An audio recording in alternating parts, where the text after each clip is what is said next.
నమస్కారం, welcome to I dream. నేను మీ విజిత. ప్రస్తుతం మనతో పాటు ఉన్నారు విశ్వపతిగా ప్రసిద్ధి చెంది టీవీకే మూర్తి గారు. కలో వెంకట నాయక అంటుంటారు. కలియుగ ప్రత్యక్ష దైవం ఆ ఏడుకొండలవాడు. అయితే కలియుగంలో ఆ ఏడుకొండలవాడి లీలలు ఏ విధంగా ఉన్నాయి అనేది మనకు ఆయన మాటల ద్వారా, ఆయన పుస్తకాల రూపంలో ఎన్నో పుస్తకాలు రాసి ఎన్నో భాషల్లో రాసి మనందరికీ తెలియజేస్తున్నారు. ఇప్పుడు గురుగారితో మాట్లాడి వాటికి సంబంధించిన విషయాలన్నింటినీ క్లియర్గా తెలుసుకుందాం. నమస్కారం గురుగారు. నమస్కారం తల్లి. అయితే గురుగారు, మనం అక్కడ తిరుపతికి వెళ్ళిన తర్వాత దేవుణ్ణి దర్శించుకునే విధానం కూడా రాంగు, వేరే విధానం ఉంది అని చెప్పి నేను కొంతమంది ద్వారా విన్నాను. అసలు నిజంగా దర్శించుకునే విధానం ఏ విధంగా ఉండాలి గురుగారు? అంటే విధానం రాంగ్ అని కాదు, ఒక్కొక్క క్షేత్రానికి ఒక్కొక్క విశిష్టత ఉంటుంది అనమాట. ఏ విధంగా అని చెప్పేసి యాక్చువల్గా మనం ఒకటి తల్లి ఏంటంటే, ఇప్పుడు మనం అనుకుంటాం తిరుపతి వెళ్తున్నాం, కొంతమంది నాదో చాలా గొప్పగా చెప్పుకుంటారు, మేము 40 సార్లు వెళ్ళామండి, మేము 60 సార్లు వెళ్ళామండి అని ఉంటారు. అసలు ఎప్పుడు అలా చెప్పకూడదు. ఎందుకంటే నేను ఇటువంటి వాళ్ళలో కొంతమందిని చూశానమ్మా. నేను ఏంటి, వాళ్ళు ఒక 400-500 జన్మల్లో తిరుపతి వచ్చి దర్శించుకుందాం అనుకుంటే వాళ్ళ వల్ల కాలేదు. ఈ జన్మలోనే ఫస్ట్ టైం వాళ్ళు వస్తున్నారు. ఎంత అపురూపంగా ఉండాలి మనం అక్కడికి వెళ్ళినప్పుడు. అసలు ఇది ఏ క్షేత్రానికైనా కూడా ఆ క్షేత్రాల్లో ఉండే దేవత, ఆ క్షేత్ర పాలకుడు అంటాం. ప్రతి క్షేత్రానికి కూడా క్షేత్రంలో ఉండే దేవతతో పాటు ఒక క్షేత్ర పాలకుడు ఉంటాడు, క్షేత్రాన్ని రక్షించేవాడు అనమాట. ఓకే, వీళ్ళిద్దరు పర్మిషన్ లేకపోతే మనం ఎంటర్ కాలేము. మనం అనుకుంటే ఎందుకు వెళ్ళాం, టికెట్ కొనుక్కొని వెళ్ళిపోతాం. కానీ నేను ఎంతో మందిని చూస్తాను ఇన్ని సంవత్సరాలుగా. వెళదాం అనుకుంటూ ఏంటి పెద్ద పెద్ద అథారిటీలో ఉన్నవాళ్ళు, పెద్ద పెద్ద పొజిషన్స్లో ఉన్నవాళ్ళు కూడా సాధ్యమైతే కాదు, ఏదో విధంగా సంవత్సరాలు అయిపోతుంది. సో అక్కడికి రావటం, అందులో ఇలా మనం వెళుతున్న వాళ్ళం ఏంటి, ఎంతో పుణ్యం చేసుకున్న వాళ్ళం అనమాట. ఓకే, మనం అనుకుంటున్న తేలిగ్గా పెడుతున్నాం కదా, అంత తేలిక కాదు అది. అక్కడ అడుగు పెట్టాలంటే ఒకటేమో వెంకటేశ్వర స్వామి వారి పిలుపు ఉండాలి, ఇంకోటి ఏంటి, ఈ క్షేత్ర పాలకుడు, ఈ క్షేత్రానికి, తిరుమల క్షేత్రానికి పాలకుడు ఎవరో తెలుసా? శివుడు. మన వాళ్ళందరూ అంటారు అసలు శివకేశవులకి భేదం లేదంటే ఇక్కడే అనమాట. ఇంత క్షేత్రానికి పరమేశ్వరుడే క్షేత్రపాలకుడు, శివుడు దీనికి. సో వాళ్ళిద్దరు పర్మిషన్ కనుక మనకి లేకపోతే మనం అడుగుపెట్టలేం ఆ క్షేత్రంలోకి.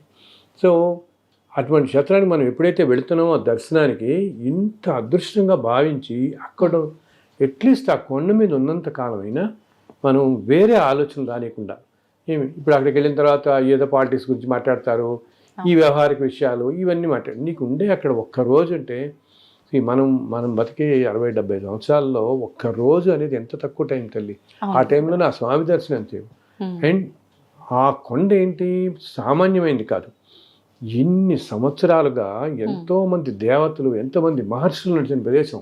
మనం అలిపి నుంచి నడిచెక్కుతాము, ఆరిపోని కొండ మీద ఎక్కేసి, మామూలుగా బస్సులో వెళ్ళినా కొండ మీద ఎక్కామని కొండ మీద తిరుగుతుంటాం కదా. తిరుగుతుంటే తిరిగిన ప్రదేశం, నేల భూమి అదే, ఇన్ని కోట్ల సంవత్సరాలు అవని భూమి అదే కదా. సో ఆ భూమికి ఉండే పవర్ అలా ఉంటుంది. ఏంటి, దేవతలు నడిచింది, ఒక అన్నమయ్య తెలుసు కదా మనకి, అన్నమయ్య నడిచింది, వీళ్ళందరూ మహాపురుషులు అంతా వెళ్ళి నడిచిన ప్రదేశం అది. సో ఆ ప్రదేశానికే చాలా పవర్ ఉంటుంది. సో ఇంత పవర్ ఉన్న ప్రదేశంలో మనం అందుకనే చూడండి, మామూలుగా ఎంతో బద్ధకం చేసేవాళ్ళు కూడా అనుకోకుండా నడిచెక్కేస్తారు వాళ్ళు కొనుక్కుని. అండ్ పైన ఎక్కిన తర్వాత కూడా మనకి అన్ని గంటల క్యూలీలోనే మనకి అసలు తెలియదు. బికాస్ ఆ ప్రదేశానికి ఉండే శక్తి, అంత శక్తి అనమాట, అంత పవర్ ఉంటుంది. సో అటువంటి క్షేత్రంలో మనం ఉన్నప్పుడు ఏంటి, ఎప్పుడు భగవంతుడి దగ్గరికి వచ్చాము అదే ఆలోచనలోనే పెట్టుకోవాలి, వేరే ఆలోచనలు పెట్టుకోకుండా. అండ్ తిరుమలలో ఏంటంటే ఒక సాంప్రదాయం వస్తుంది. ఏమిటంటే మొట్టమొదట స్వామి పుష్కరిణిలో స్నానం చేయాలి. పుష్కరిణిలో స్నానం చేసి వరాహస్వామిని దర్శించుకుని, ఎదురుకుండా వరాహస్వామి ఆలయం ఉంటుంది, వరాహస్వామిని దర్శించుకుని తర్వాత స్వామివారిని దర్శించుకోవాలి. ఇది యాక్చువల్ సాంప్రదాయం అనమాట. ఈ 3 ఇలా చేయాలి. ఇలా చేస్తే ఆ యాత్ర మనకి అక్కడితో సఫలీకృతం అయినట్టు. అలాగే కొండ మీద ఎంత పవర్ఫుల్, ఇప్పుడు నీకు అంతగా పుష్కరిణిలో స్నానం చేసేంత టైము ఓపిక లేదని కనీసం వెళ్ళి 4 నీళ్ళని చల్లుకోండి. ఎందుకంటే తల్లి, ఆ పుష్కరిణిలో ప్రతి సంవత్సరం ఒకరోజు 3 తీర్థాలు, ఈ ప్రపంచంలో ఉన్న అన్ని తీర్థాలు, అన్ని నదులు, అన్ని సముద్రాలు అన్నీ కూడా ఒకరోజు వచ్చి ఆ పుష్కరంలో కలుస్తాయి. మొత్తం అన్నమాట. ఎందుకు కలుస్తాయి తెలుసా? ఈ నదులు క్షేత్రాలు వీటిలన్నిటిలో ఎంతో మంది వాళ్ళ పాపాలు పోగొట్టుకోవడానికి వెళ్ళి స్నానాలు చేస్తారు కదా. సో ఈ పాపాలన్నిటి మలినం అయి ఉంటాయి నదుల్లో వీటిల్లో. ఈ మలినం తొలగడం కోసం అవన్నీ వచ్చి ఒక రోజున దీంట్లో కలుస్తాయి ఒక రోజు. అక్కడితో మళ్ళీ ప్యూర్ అయిపోతాయి. అంటే ఇన్ని కోట్ల తీర్థాలన్నీ నదులు అన్నీ వచ్చి దాంట్లో కలుస్తున్నాయంటే, సముద్రాలు కానీ తీర్థాలు కానీ ఇంత పుణ్యప్రదమైనవన్నీ కలుస్తున్నాయి దాంట్లో. అంటే ఎంత పుణ్యప్రదం అసలు, ఎంత పవిత్రమైన పుష్కరం అన్నమాట. అందుకని పాతకాలంలో అందరూ పుష్కరంలో స్నానం చేసేవాళ్ళు. ఇప్పుడు ఏంటి హడావిడి స్పీడ్ అయిపోయి వెళ్ళిపోతున్నారు. కనీసం మీకు ఏమాత్రం వీలున్నా పుష్కరంలో స్నానం చేసి చక్కగా అసలు సర్వ రోగాలను పోతాయి తల్లి. అంత పవిత్రమైన నీరు అనమాట. అంతేకాకుండా ఇంకోటి ఏంటంటే, వైకుంఠంలో విరజా నది అని ప్రవహిస్తూ ఉంటుంది. వైకుంఠంలో మాత్రమే, భూమి మీద ఉండదు. ఆ వైకుంఠంలో ఉండే విరజా నది ఇక్కడ తిరుమలలో స్వామివారి పాదాల కింద ప్రవహిస్తూ ఉంటుంది, అంతర్వాహిని లాగా కొండల్లో. అది ఒక కాలంలో ఎట్లా ఉండేదంటే, ఆ స్వామివారి పాదాల నుంచి ఇలాగ బయటికి వాటర్ వచ్చేది గుళ్ళు అంతా, స్ప్రింకిల్స్ లాగా. లేదు, పాదాలను బయటకు వచ్చేసేది వాటర్. అందుకని వాళ్ళ తర్వాత కాలంలో కొంచెం సీసం అది వేసి చేశారు, నీళ్ళు వచ్చేసేవి. సో కింద అంతర్వాహిని లాగా వైకుంఠంలో ఉండేది. ఆ విరజా నది ఇది కూడా ఈ పుష్కరంలో కలిసి ఉంటుంది. సో ఎంతో పుణ్యపదం. అందుకని కనీసం 4 నీళ్ళు చల్లుకున్న పుణ్యపదం. ఆ తర్వాత ఇంకా స్వామిని దర్శించుకునేటప్పుడు ప్రతి క్షణం మనం దర్శించుకుంటున్నప్పుడు ఆయనే తలుచుకుంటూ వెళ్ళండి మీరు వెళ్ళేంత వరకు కూడా. బికాస్ ఆ చుట్టుపక్కల అంతా ఆయన ఉంటాడు. అట్లాగే మనకి సాధారణంగా చాలామంది వెళ్ళే వాళ్ళలో కోరికలతో వెళ్ళేవాళ్ళు ఉంటాం కదా, ఏదో కష్టంతో. ఆ కోరికలేవో మీరు ముందే చెప్పుకోండి మనసులో మీకు. ఎందుకంటే అక్కడికి వెళ్ళేటప్పటికి మనం ఆ భగవంతుడు ఎంత పవర్ఫుల్ అంటే తల్లి, ఒక పెద్ద ఆరాలాగా ఉంటుంది అక్కడ, ఒక వేరే డైమెన్షన్ ఉంటుంది అన్నమాట. మనం ఎప్పుడైతే ఇంకా మహాద్వారం దాటి ధ్వజస్తంభం దగ్గరికి వెళ్ళిపోతామో ఆ వలయంలోకి వెళ్తాం, ఆ డైమెన్షన్లోకి.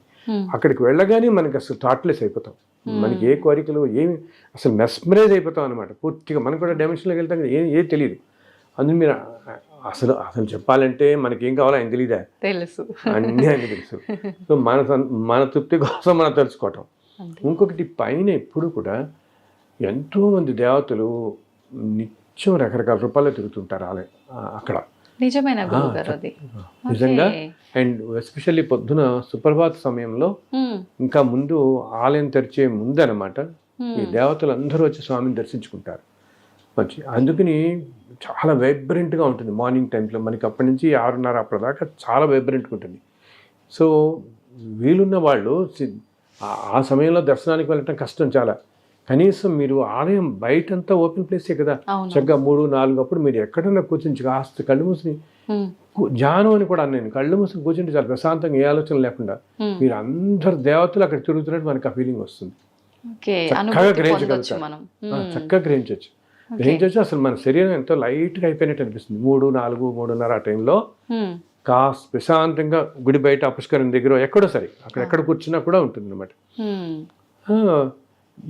అంతేకాకుండా అసలు ఇంకా ప్రశాంతంగా కూర్చోగలిగితే ఆ టైంలో 2:30-3 ఆ టైంలో సుప్రభాతం చదువుతారు కదా, ఆ టైంలో యాక్చువల్గా అక్కడ ఎప్పుడు కూడా ఓంకారం ప్రతిధ్వనిస్తూ ఉంటుంది ఆ కొండల్లో నిత్యం. ఓమని మనకి తెలియదు అసలు, అది మామూలుగా వినపడదు అనమాట. మనం కనుక కొంచెం ధ్యానంలో వెళితే, ధ్యానం అంటే మన వాళ్ళందరూ ఏదో కంగారు పెడిపోతారు. ధ్యానం అంటే దానికి ఏదో ప్రాక్టీస్ చేయాలి, 2 గంటలు ముక్కు మూసుకొచ్చేయాలి, అర్థం ఏం అక్కలేదు. ధ్యానం అంటే థాట్లెస్నెస్ అనమాట. నీకు వేరే ఆలోచన రానికుండా ప్రశాంతంగా ఉన్నామంటే అదే ధ్యానం చేసుకోవడం. వేరే వేరే ఈ లౌకికపరమైన ఆలోచన లేకుండా మనసును ప్రశాంతంగా పెట్టుకుంటే అదే ధ్యానం. అప్పుడు ఒక 10 నిమిషాలు ప్రశాంతంగా పెట్టుకుంటే అప్పుడు ఆ నెక్స్ట్ డైమెన్షన్లో ఉండేవని మనకు కనపడతాయి. యాక్చువల్గా భగవంతుడు ఏంటంటే తల్లి, మన వాళ్ళు అంటారే ఏదో లోకంలో ఉంటాడు దేవుడు మనకు కనపడని. ఆ లోకం అనేది, మనం లోకం అంటే అదొక డైమెన్షన్ అనమాట. అది మన పక్కనే ఉంటుంది. ఇప్పుడు మనం ఇలా ఉన్నామా, ఆ డైమెన్షన్ పక్కన ఉంటుంది. మనం ఏంటంటే దాంట్లోకి ఎంటర్ కాలేం మనం. ఓకే, ఆ డైమెన్షన్లోకి ఇలా ఈ శరీరంతో ఇలా ఎంటర్ కాలేం మనం. బట్ మనకు అనుభూతి చెందుతుంది. అందుకని నువ్వు చూడు, కొన్ని ప్రదేశాలకు వెళ్ళినప్పుడు, ఇప్పుడు శ్రీశైలము, ఓకే, ఒక కంచి కానీ కాశీ కానీ అటువంటి చోట్ల దేవతలే ఉంటారు కాబట్టి ఆ డైమెన్షన్లోకి మామూలు వాళ్ళు ఎంటర్ అయినా ఒక విధమైన హ్యాపీనెస్ ఫీల్ అవుతాం, హాయి ఫీల్ మనకి తెలియకుండానే తేలిగ్గా అనిపిస్తుంది, సంతోషంగా అనిపిస్తుంది.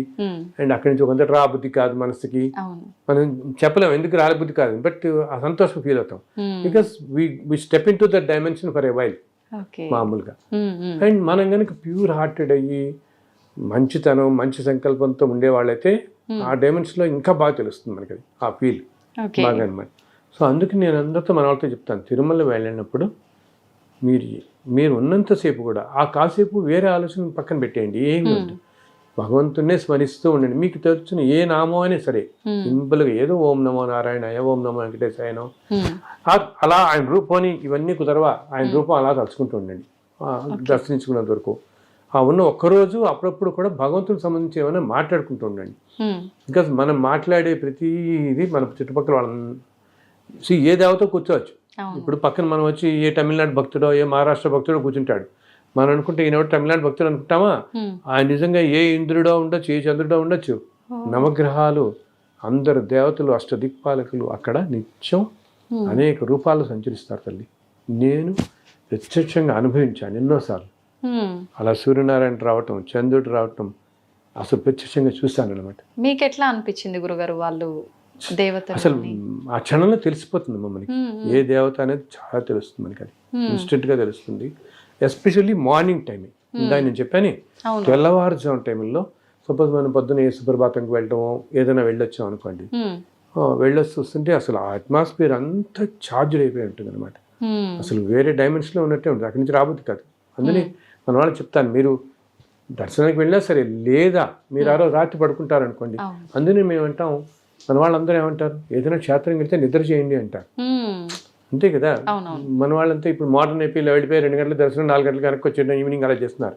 అసలు అప్పుడు నీకేంటంటే ఓకే ఫలితం సంగతి వదిలిపెట్టి ఒక క్షేత్రంలో నిద్ర చేయమని అనేది, ఎందుకంటే అక్కడ ఉండే పాజిటివ్ ఎనర్జీ మనం తీసుకోగలుగుతాం. రాత్రి వేళల్లో అందరు దేవతలు వస్తారు ఆ క్షేత్రాలకి, అలా ఉన్నప్పుడు మన శరీరంలో ఉండే అనారోగ్యాలన్నీ పోతాయి.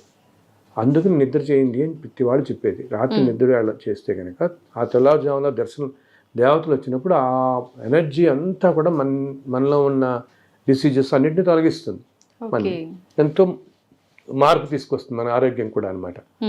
అదైన తర్వాత అందుకని ఉన్నంతసేపు ఇంకోటి ఏంటి, ఓకే జనరల్ మాటలు కబుర్లు ఇవన్నీ వదిలే.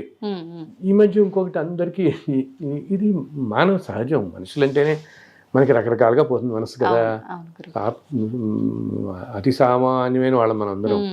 సో ప్రతి వాళ్ళకి ఏం పోతుంది అడిగాలి, కానీ ఇంకా వాళ్ళకి ఎవరికో బ్రేక్ దొరికింది, నాకు ఇది దొరకలేదు, లేకపోతే ఆయన ఎవరో ఉన్నాడు, ఆయన ఇన్ని అన్యాయాలు చేస్తాడు, ఆయన ఈ పొజిషన్లో ఉన్నాడు, వీళ్ళు ఏదో అవుతారు, ఇంకెవరో అన్యాయం చేశారు, వీళ్ళు ఏదో బోర్డు మెంబర్ అయిపోయారో ఇంకేదో అయిపోయారో, లేకపోతే ఇటువంటివన్నీ అనుకుంటారు వీళ్ళు.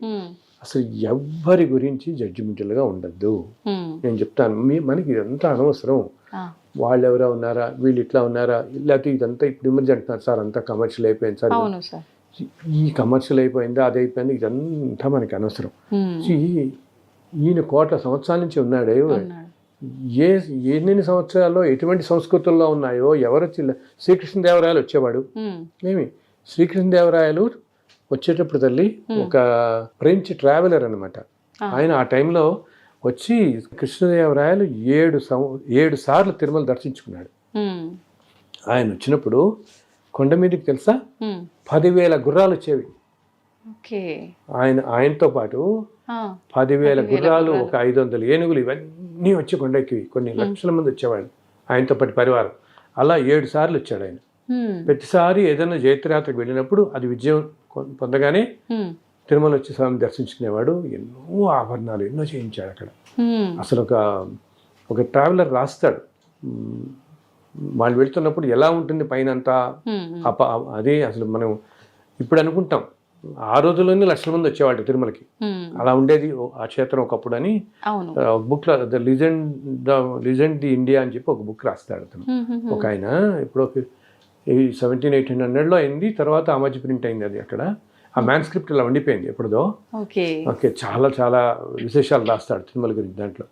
సో నేను చెప్తున్నానంటే ఇది కాలక్రమంలో రకరకాలు వస్తాయి. ఇప్పుడు ఇందాకేం చెప్పాను, అసలు 400-500 సంవత్సరం మధ్యలో కొంతకాలం రోజుకు 100 మంది ఉండేవాళ్ళు అంతే.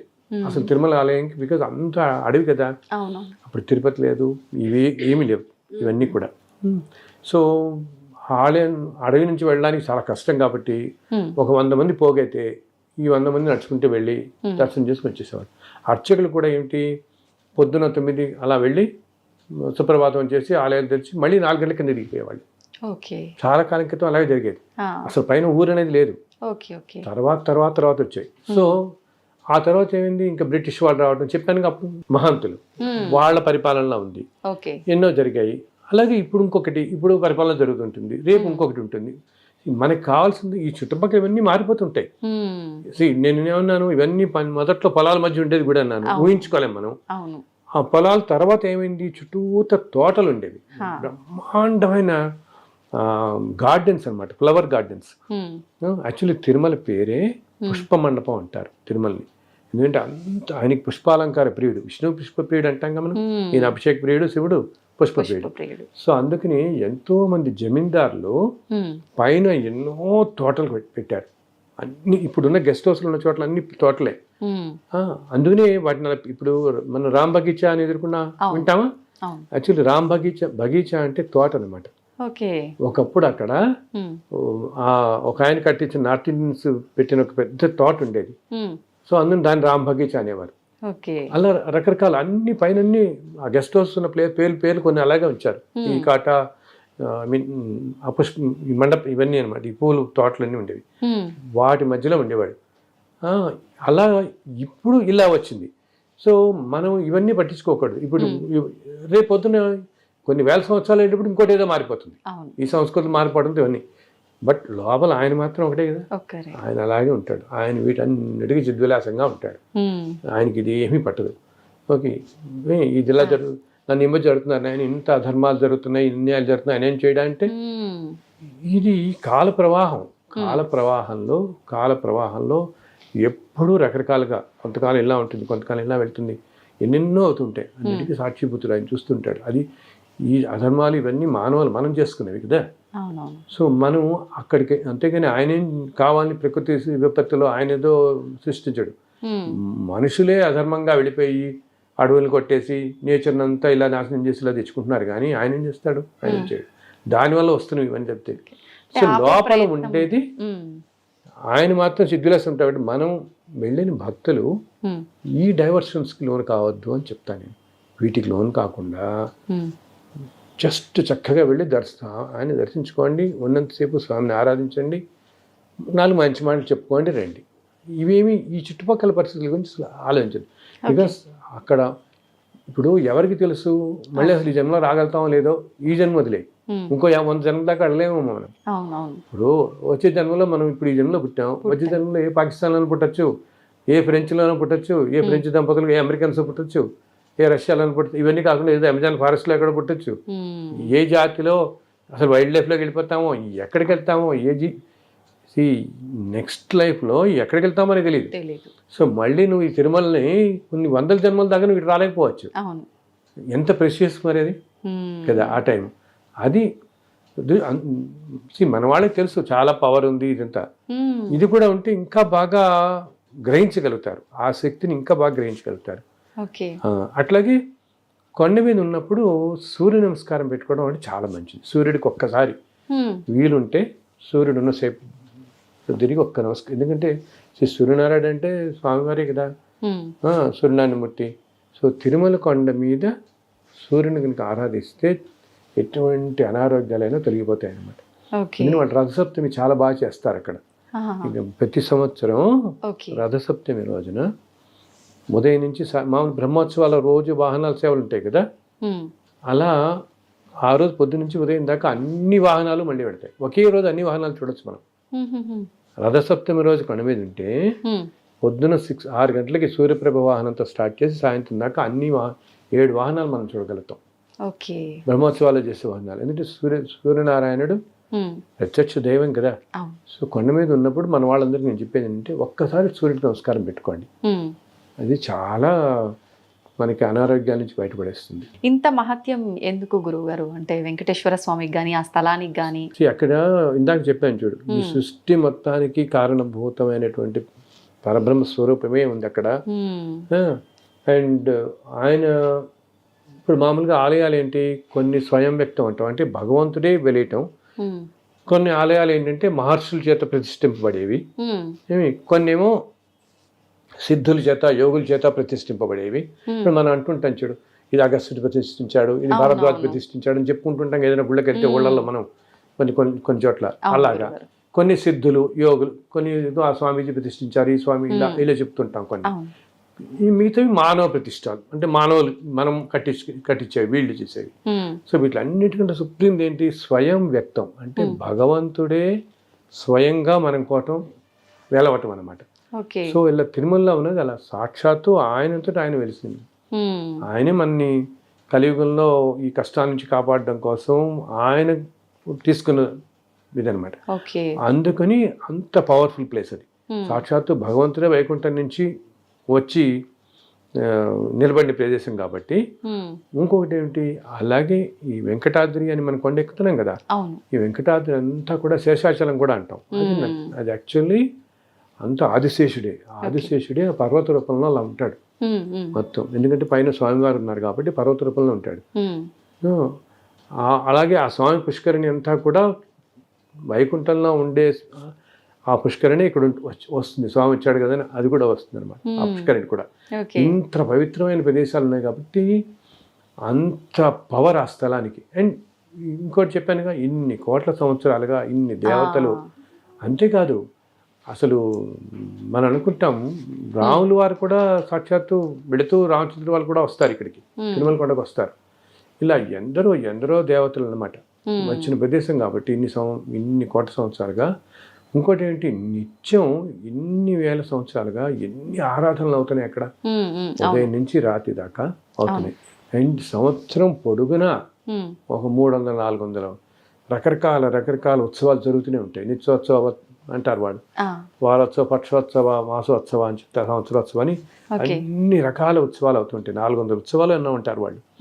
ఇన్ని ఉత్సవాలు జరుగుతూ ప్రతిరోజు శ్రీసూక్తం, పురుషోక్తం అన్ని విధాలుగా పూజింపబడుతుంటే ఆ క్షేత్రానికి ఎంత పవర్ ఉంటుంది, వైబ్రేషన్. అండ్ సాక్షాత్తు భగవంతుడే ఉన్నది అక్కడ ఉన్నది.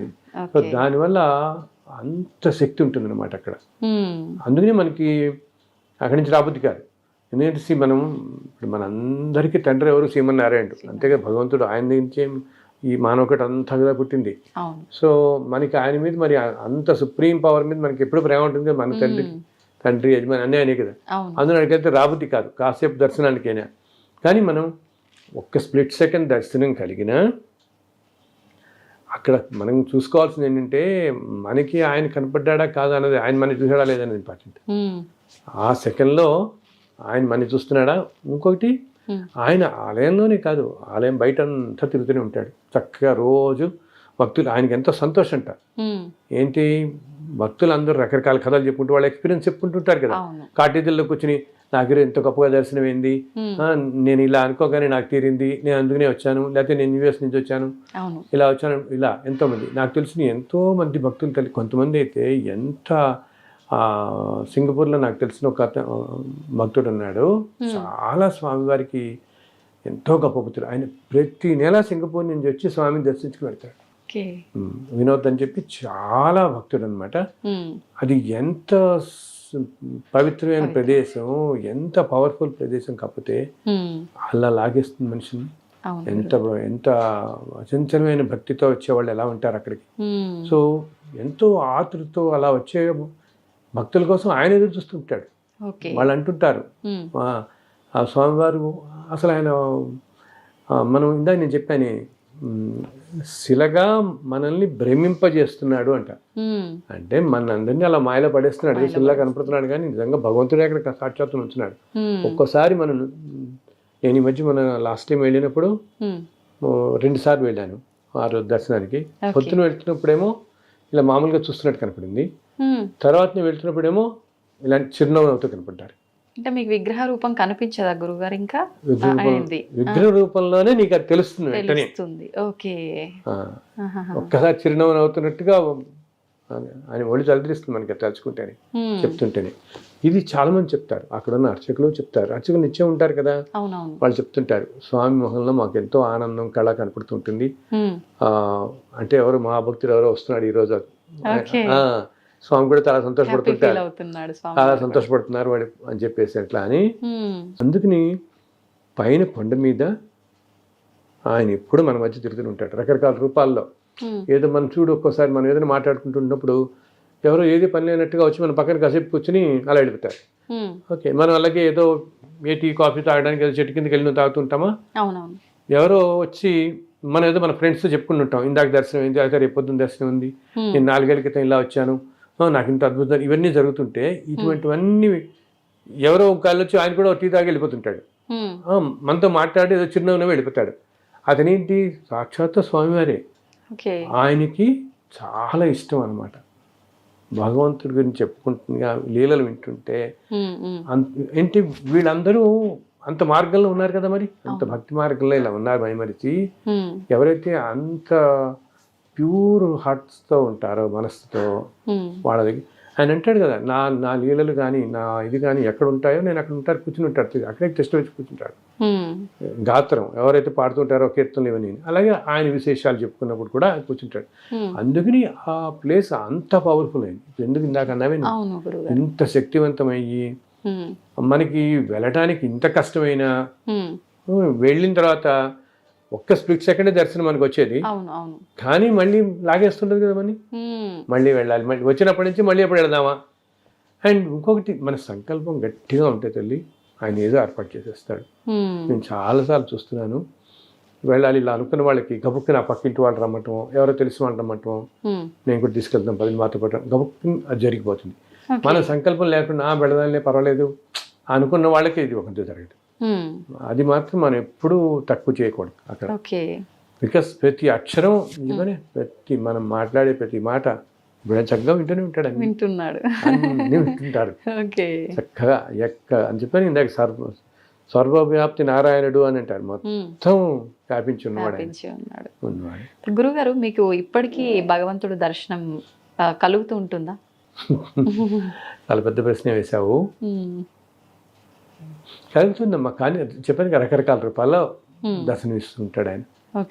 ఎన్నెన్నో ఇప్పుడు చెప్పానుగా, ఈ పుస్తకాలని రాస్తున్నప్పుడు శ్రీకృష్ణుడు మీద రాసినప్పుడు, లక్ష్మీనరసింహస్వామి మీద రాసినప్పుడు, అమ్మవారి మీద, శివుడి మీద, రాముల వారి మీద, రాముల వారి మీద రాసినప్పుడైతే అసలు రాయక ముందే నాకు రోజు రామచంద్రుల వారు, ఆంజనేయుడు అలా వచ్చి దర్శనం ఇచ్చారు నాకు. ఆ తర్వాత నేను రామరక్షావతం అని ఒక బుక్ రాశాను అనమాట. సో ఎన్నోసార్లు ఎన్నో రూపాల్లో తెలుస్తుంది. అంటే మనం ఏం లేదు తల్లి, మనం చాలా ప్యూర్ మైండ్తో ఉంటే ఆయన అలా కూర్చోటి చక్కగా వచ్చి కూర్చున్నాడు మనకు తెలుస్తుంది కూడా, భగవంతుడు ఉన్నాడు మన పక్కనే అని తెలుస్తుంది. అది దానికి కావాల్సిందల్లా ప్యూరిటీ ఆఫ్ థాట్. నేను అందరూ అదే చెప్తాను, మనస్సు స్వచ్ఛంగా. ఇప్పుడు మనం భక్త కన్నప్ప, భక్త రామదాస్ ఇవన్నీ చదువుతాం కదా, ఎన్నో మనం మహాభక్తుల గురించి చదువుకుంటాం కదా. వాళ్ళందరూ భక్త కన్నప్ప అనుకో, వాళ్ళేం పెద్ద పెద్ద యాగాలు యజ్ఞాలు చేసిన వాళ్ళు కాదు కదా. ప్యూరిటీ అనమాట. మనస్సు స్వచ్ఛంగా ఉంటే భగవంతుడు అలా టెస్ట్ వచ్చి కూర్చున్నాడు పక్కన.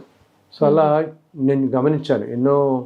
ఇప్పుడు ఎప్పుడన్నా నేను ఇలా అన్నా అని చెప్తాను, ఎప్పుడన్నా నాకు కొంచెం మనసు ఏదైనా చికాగ్గా ఉందనుకో, ఏదో ఒకటి ఏదో కారణం తెల్లాలేస్తే మనం నిత్యం ఎన్నో ఉంటాయి కదా మన దైనందిన లైఫ్లో, జీవితంలో. వెంటనే నాకు గబుక్కుని ఏదో ఒక ఫోన్ వస్తుంది, మేము ఏదో తిరుమల నుంచి మాట్లాడుతున్నాం అంటే, మీ పుస్తకం ఇందాక ఇక్కడ నా దొరికిందండి, ఇలా జరిగిందండి, ఏదో ఒకటి ఆయన క్షణంలో చూపిస్తాడు. ఎందుకంటే మన మనసులోనే గ్రహిస్తారు కదా, వెంటనే నాకు మనం మూడు మార్చేస్తాను. ఒక్కోసారి గబుక్కుని అన్ఎక్స్పెక్టెడ్గా ఎవరో ఒకళ్ళు వచ్చి తలుపు కొడతారు. తలుపు కొట్టి ఈ కాసేపు కూర్చొని ఏవో అవి మాట్లాడతారు, ఇంకా మళ్ళీ జన్మలో నాకు కలవరు. అప్పుడు నాకు తర్వాత నాకు అర్థం అవుతుంది వచ్చినవాడు ఈ రూపంలో వచ్చాడు. బికాస్ ఇప్పుడు కలియుగంలో ఏంటంటే ఇందాక చెప్పినట్టు నీకు భగవంతుడు మానవ రూపంలోనే దర్శనమిస్తాడు ఎక్కువగా. మానవ రూపంలోనే, సాధారణంగా మానవ రూపాల్లోనే దర్శనమిస్తాడు. ఇంతకుముందు యుగాల్లో లాగా ఆ రూపంలో దర్శనం పెట్టడం చాలా తక్కువ. ఉమ్, నేను ఇవ్వను అని నేను అనను. ఓకే. మహాభక్తులకి వాడు కోరిన రూపంలో దర్శనమిస్తున్నాడు ఇప్పటికి. ఉమ్, వాళ్ళు ఏ రూపంలో కోరుకుంటే ఆ రూపంలో దర్శనమిస్తున్నాడు ఇప్పటికీ కూడా. ఓకే. సాధారణంగా మామూలుగా ఏంటంటే మానవ రూపంలో ఎక్కువగా, అది కూడా క్షేత్రాలలో ఎక్కువ జరుగుతుంది. ఉహు, ఎక్కువ క్షేత్రాల్లో ఇప్పుడు మనం ఇందాకంటే ఒక భద్రాచలం వెళ్ళినా, ఒక కాశీ వెళ్ళినా, శ్రీరంగం వెళ్ళినా, అటువంటి చోట్ల మనం ఇంత ఆర్తిగా ఉంటే ఉమ్, ప్రతి వాళ్ళకి ఉంటుంది. నాకు భగవద్గీత నన్ను అడిగేవాడలో వచ్చి అడిగే క్వశ్చన్స్లో చాలామంది అడిగే ఫస్ట్ క్వశ్చన్ ఇది, ఉమ్, మాకు భగవద్ దర్శనం ఎప్పుడు అవుతుందండి అంటుంటారు. ఆ. రెండో క్వశ్చన్ ఏమో మాకు మోక్షం ఎప్పుడు వస్తుంది అంటారు. ఉమ్, నేను భగవంతుడి దర్శనం నేను చెప్తాను ఇట్లాగే, ఆయన మీరు ఆర్తిగా చక్కగా ఉంటే తప్పకుండా ఆయన ఇస్తాడు, ఉమ్, తప్పకుండా కనపడుతుంది అని మీకు తెలుస్తుంది కూడా. ఇప్పుడు ఒకటి ఏంటి, ఉమ్, మనకి దర్శనం అవ్వటం ఒకటి, తెలవటం ఒకటి. ఇప్పుడు తెలియకుండా వెళ్తే మనకి ఆ తృప్తి ఉండదు కదా, మళ్ళీ ఉండదు. ఉండదు కదా, అనుభూతి చెందాలి, అనుభూతి కూడా చెందాలి కదా. ఉమ్, సో అది కూడా జరుగుతుంది. అది ఓకే. కూడా మనం ఎప్పుడైతే అంత ఆర్తిగా ఉన్నామో దర్శనం ఇవ్వటమే కాకుండా ఉమ్, వచ్చింది పరమేశ్వరుడే వచ్చాడు ఈ రూపంలో అని మనకి తక్కువని అర్థమవుతుంది కూడా. కాసేపటికైనా ఆయన విడిపోయిన తర్వాత మనకి ఉమ్, తప్పకుండా అర్థమవుతుంది, ఇస్తాడు. ఓకే. మోక్షం అని అంటారా, ఈ మోక్షం రావాలంటే ఇందా చెప్పానే కొన్ని వందల జన్మల్లో వీటిలో అన్నిటికీ డిటాచ్డ్గా ఉంటూ ఉమ్, ధర్మంగా వెళ్ళిపోతుంటే అప్పుడు దగ్గర అవుతూ ఉంటాం మోక్షానికి.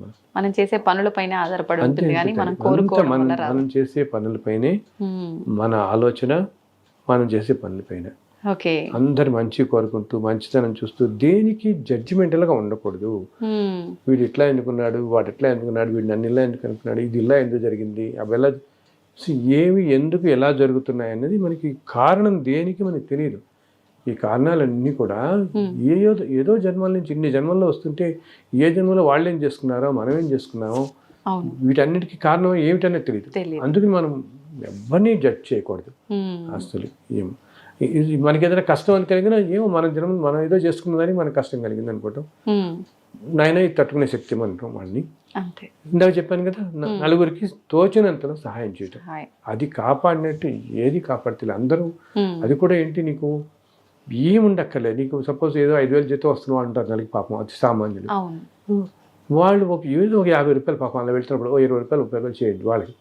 ఆర్తితో మనం చేస్తుంటే దాన్ని చక్కగా భగవంతుడే స్వీకరిస్తాడు.